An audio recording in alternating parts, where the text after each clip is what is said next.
You're watching Public Affairs. Berkowitz is my name, and politics is our game. And we will be doing lots of politics and public policy today because we have as our guest Max McGee. Folks might remember, he was the state superintendent of education way back when. What were those years? 1998 through 2001, and we ought to meet like this every decade or so. All right, so last time you were here was probably about 2000. Well, you were still 2000, superintendent. 2001, right. You were superintendent of Yes. education. Mm-hmm. You left that position at that time. Right. To become? To become actually superintendent of the Wilmette School District. So right around here, because we're taping this in Skokie, we're taping on April 11th. We tape out of Skokie we're 5 minutes away from Wilmette. Right. This is an old stomping ground. You know this territory like the back of your hand, right? I just love it. It's great to be back here and see the neighborhood and see the schools have thrived. They've, even after I left, imagine that. I can't imagine. Well, they struggled. They have struggled, Max. Every day I get a call from people, can you get Max back here? Yeah, right. And it's a struggle, Max, but you know that. Okay, so how long were you District 36 superintendent of education? District 39. 39, sorry. Right. 5 36 years. is Winnetka, that's where I was. Right, Jeff, wake up, okay.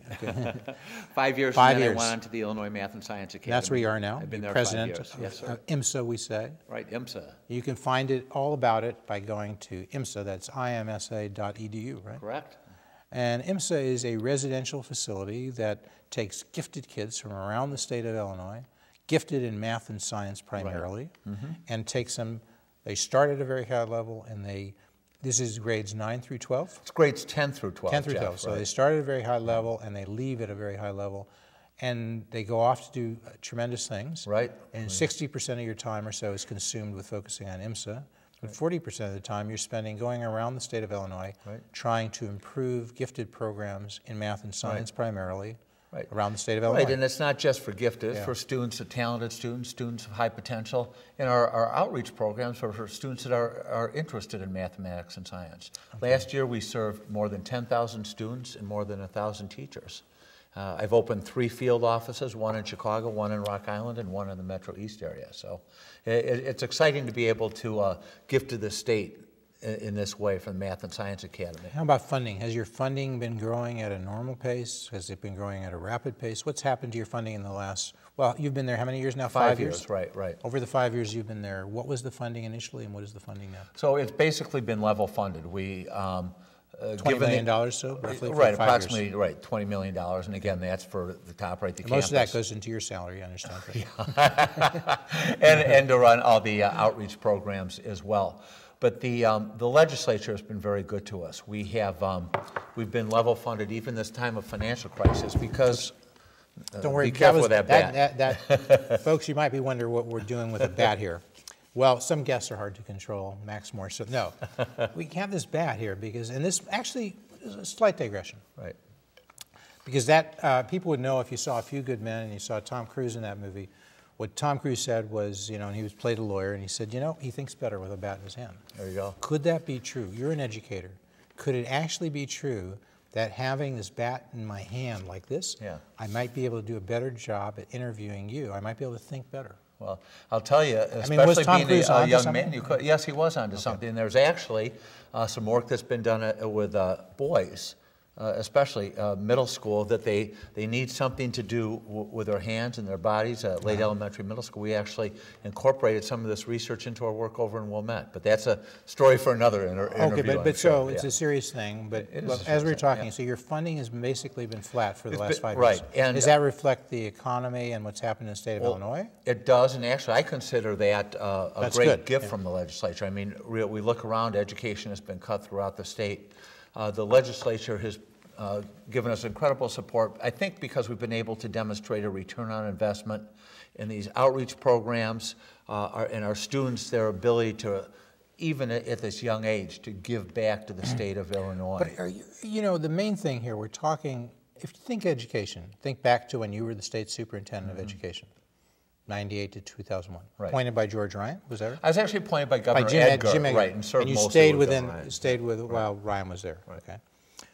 So if you had to think, it's interesting, and we'll get to more about IMSA in a few seconds or a few minutes, but if you go back to 98 when you first came into the position of State Superintendent of Education, that was about 3 years after Chicago's school reform started, right? So I think it started in 95. 95.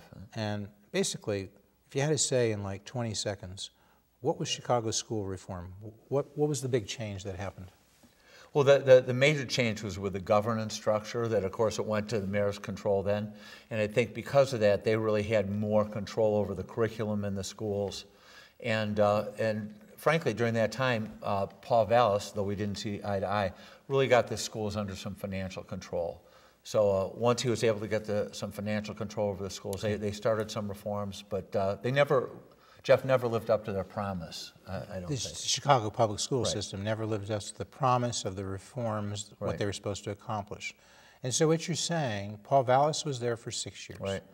I always thought that Paul made fairly significant progress given the hurdles, but it seemed to stop when he left, well, he was there from 95 to 2001, and then he ran for governor. Right. And Arnie Duncan came in about that Right, time? right. And didn't he stay there till he left to become Secretary of Education? Exactly. I mean, do you think Arnie really accomplished much when in those 6 years relative to Paul Vallis?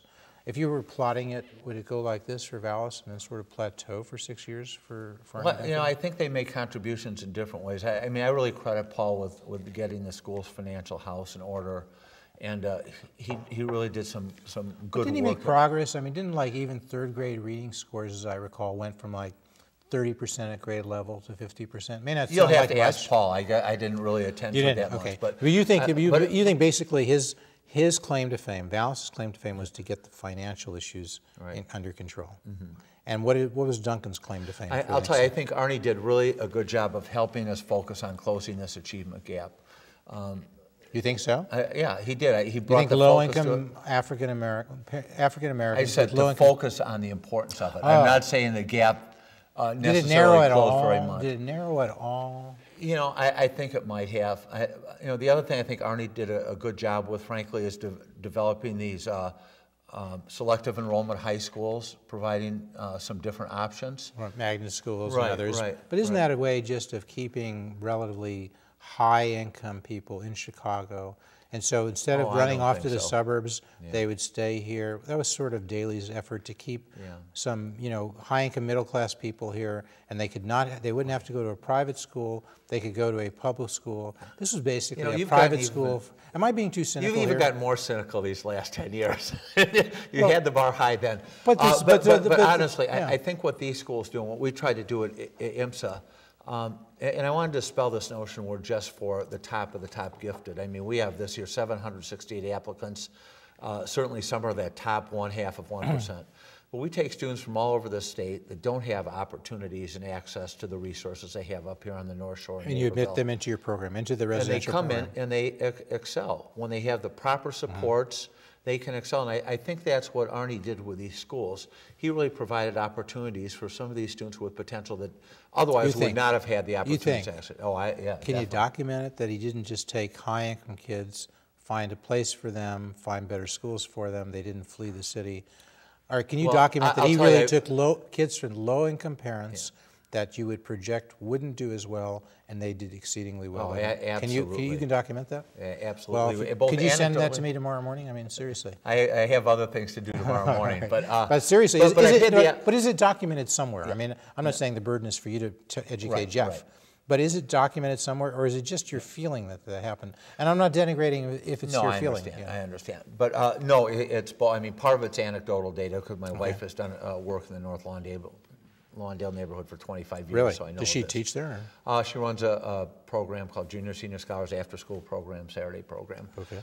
But regardless, and it supplements the public school program. Excuse me? It supplements the public school program. Okay. And but I just spent 3 weeks ago. I spent most of the morning over at Lundblom High School, right in the middle of Englewood, one of the toughest neighborhoods right in the city.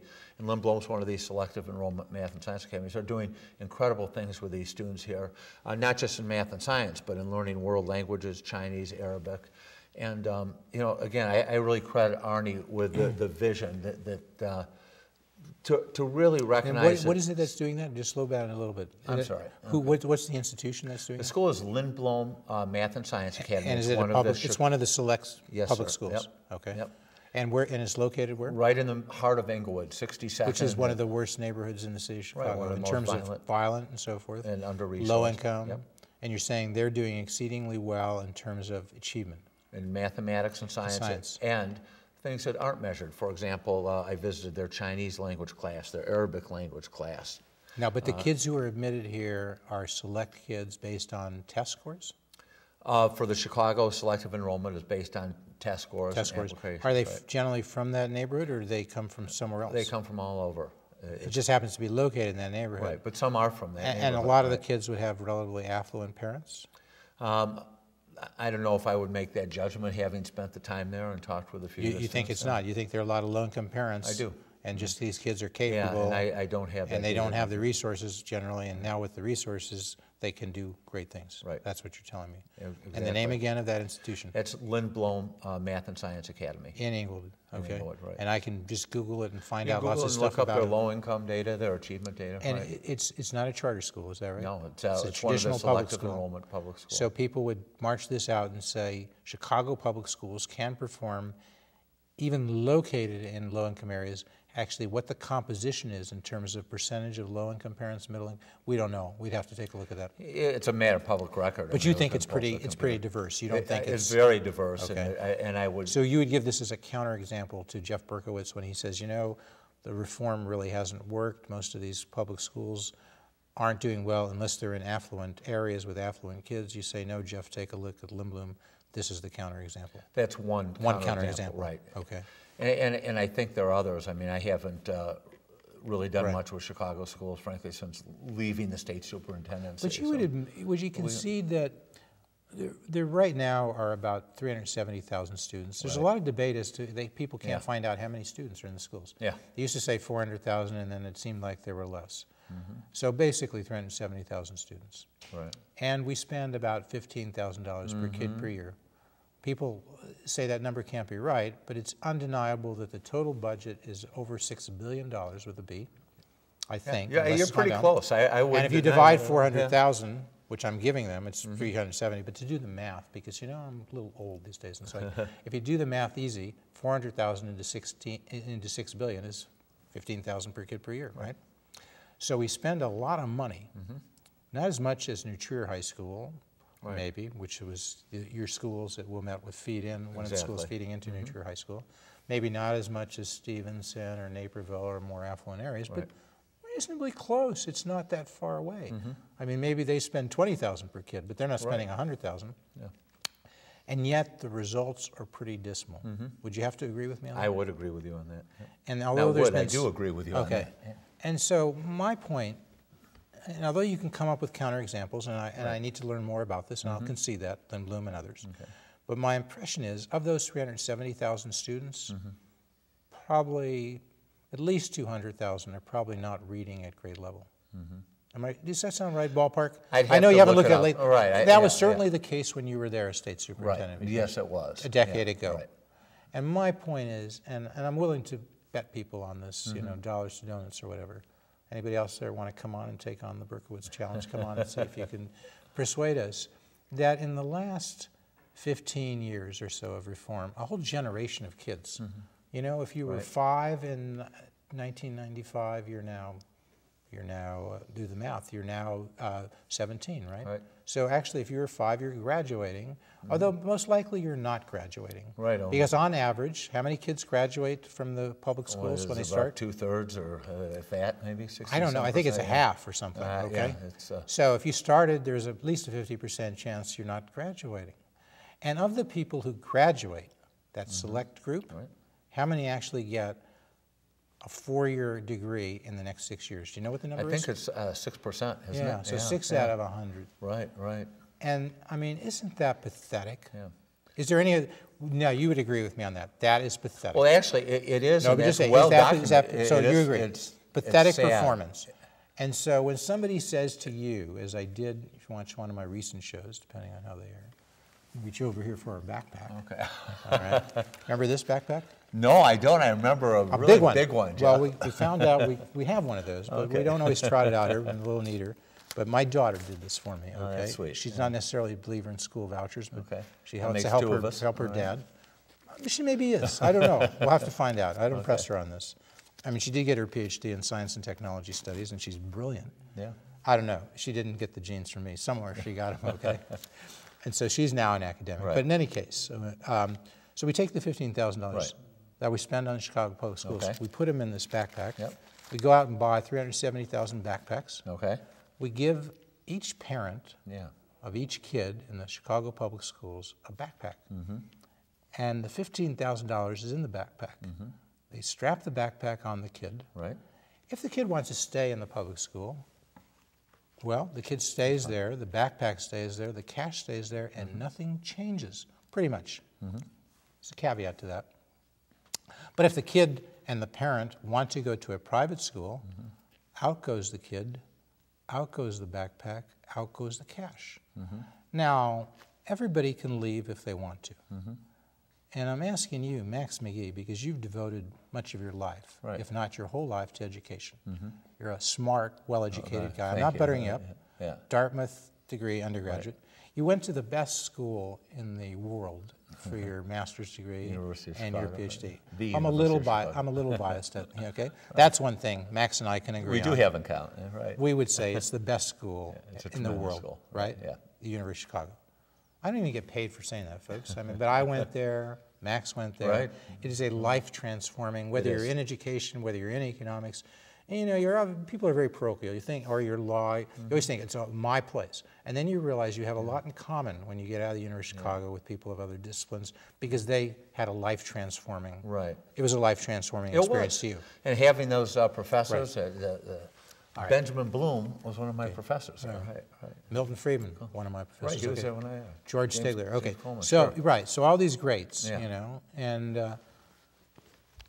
in any case, well, you know, so anyway, if you want, they can all leave. They can all go to the private schools of their choice. They can't be any worse off because if they want to stay, they can stay. If they want to leave, they can leave. Right. Milton Friedman, and we're going to give this to you, Max. I mean, I appreciate it. Got Thank you. School of Choice, which we'll give to you in a minute. Okay. But Milton Friedman, you know, you've heard of him. I have. I mean, Great spent free market economist, right? At the University of Chicago, much of his professional career. This book is Capitalism and Freedom. Let's see if we can get a good shot of that stuff. Stephanie Stone, our great director, I'm holding it the right way. Got a good shot? Okay. So Milton Friedman, Capitalism and Freedom. Stephanie Stone, by the way, if you can find it, go to YouTube. You can find Steph actually did an interview where she talks about Milton Friedman. Right. We have one of the best educated crews here, really, on the show. Sure. Jay Steinberg. Jay often directs, but he's also with Comcast, and so he helps us get started. Matt Nathan, Jarrett Nathan. Jarrett's there telling me to sit up straight because I don't know how to do it, and he's right. But without Jarrett and Matt, we'd have no show. Matt's in the control room today. He'll also be directing some. So just a brief aside. But Friedman came up with this about 1952. He wrote about school vouchers, school choice. I approach it from the economic side. You know, I just think of it, some do it from the libertarian side, the liberty view. People should be able to be empowered. They should be able to exercise choice. But Max, so $15,000 per kid per year, let them go. I mean, why wouldn't you say, oh yes, Jeff, of course I favor school voucher, school choice?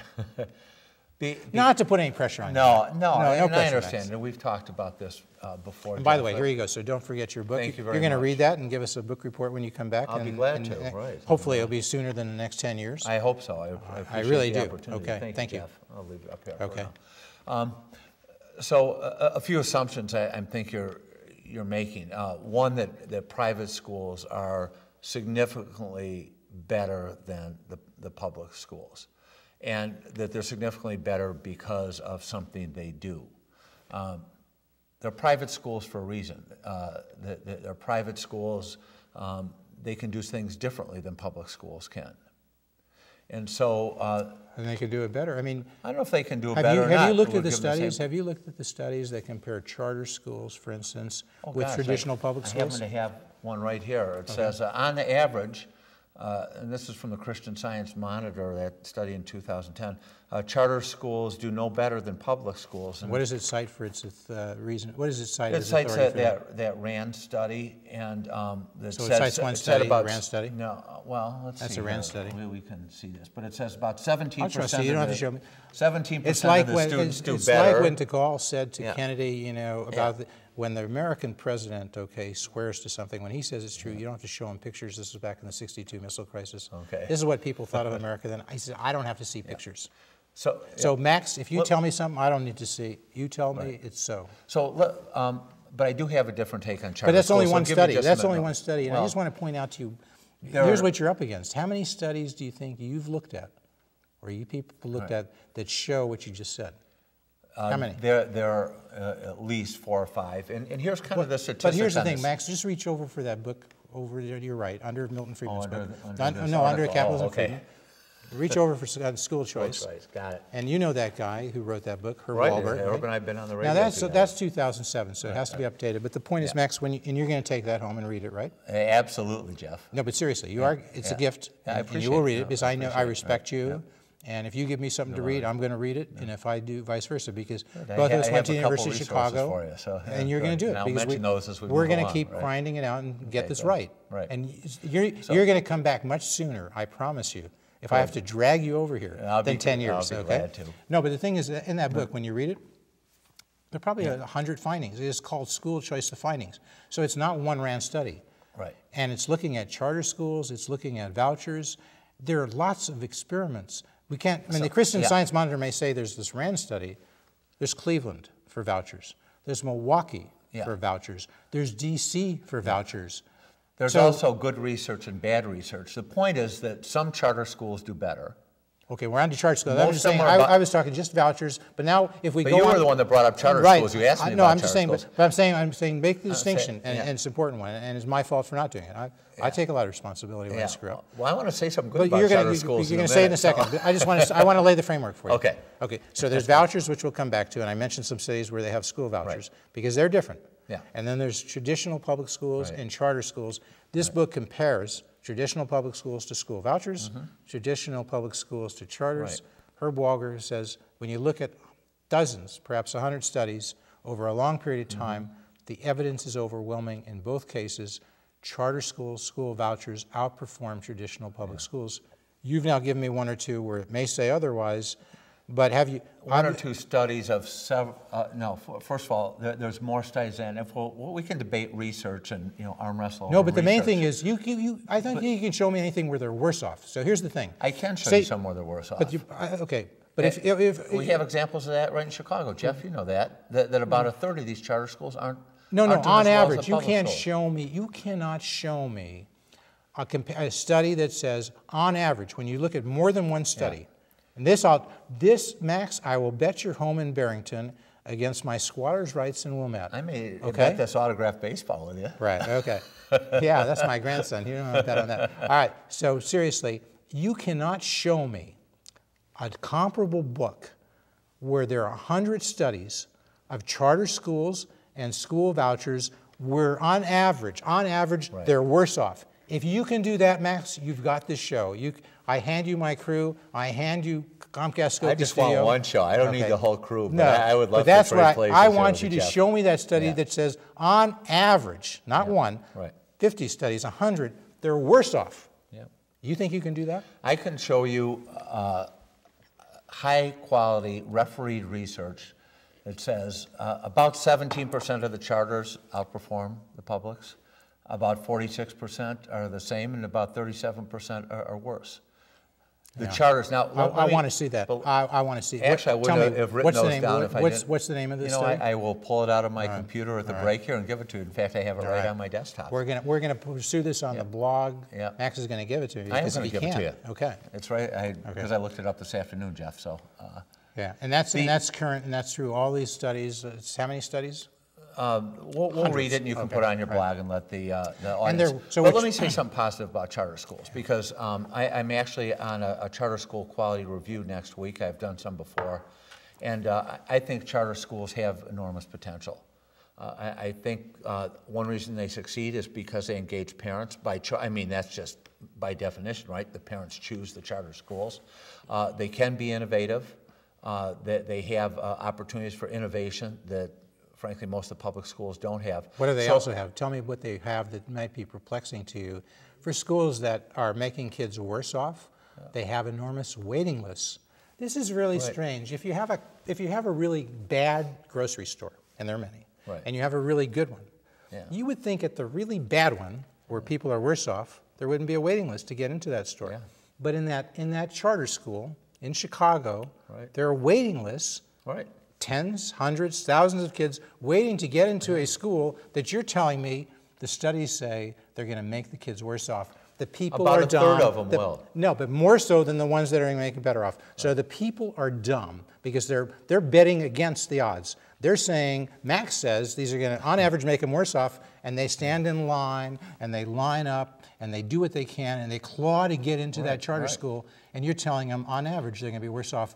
You're a dummy. You're a stupid person. That's what you're telling them. That's not what I'm saying. I'm saying that they believe in hope, and they want the best for their children. But they're a dummy. The empirical evidence doesn't support their hopes, aspirations, and dreams. They are not at all. I mean, they're very bright, or they wouldn't have been why do they want to get into a school that, on average, makes their kids worse off? Well, what is it about, some of these public policy conservative think tanks that automatically think charter schools are better? Perhaps, they don't automatically. Perhaps you would better serve these people in Chicago by telling them the truth and the facts about which charter schools are better and why. But the theory, here's the two things. Number one, I'm somewhat not, part of the problem here is that we're talking charter schools. Right. And you know what, Max? I got to tell you, deep down, I'm not as big a fan of charter schools as I am of school vouchers. You know why, Max?